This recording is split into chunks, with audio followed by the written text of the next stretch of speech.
பரோட்டா சாப்பிட போகிறேன் இன்றைக்கி. சாப்பாடு வந்து தீர்ந்துருச்சு, அதனால் நல்லா கொதிக்க கொதிக்க பரோட்டா வாங்கிட்டு வந்து அதுக்கு வந்து ஒரு ஆம்லேட் வச்சுக்கலாம். அதுவுமே கடையில் வாங்கினதே. இப்போ வந்து சால்னாவை உழைச்சி ஊற்றிக்கிடலாம்.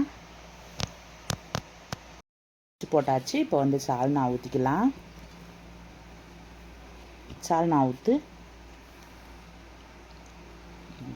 சால்னாவை கொஞ்சம் நிறையா ஊற்றினாத்தே எனக்கு பிடிக்கும். போதும் போதும் போதும் நிறையா, நான் ஒரு குடத்தை ஊற்றிடுவேன்.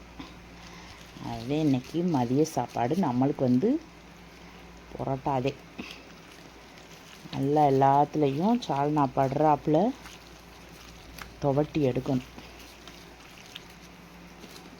நல்லா திருப்பி வச்சுக்கலாம் வட்டியை. குப்பை உள்ளத்தெல்லாம் கொட்டி விடாமாங்க. போ. நைட்டு சாப்பிட்றத விட மதியான நேரத்தில் இப்படி சுட சுட வாங்கி சாப்பிட்டோம்னா இன்னும் சூப்பராக இருக்கும்.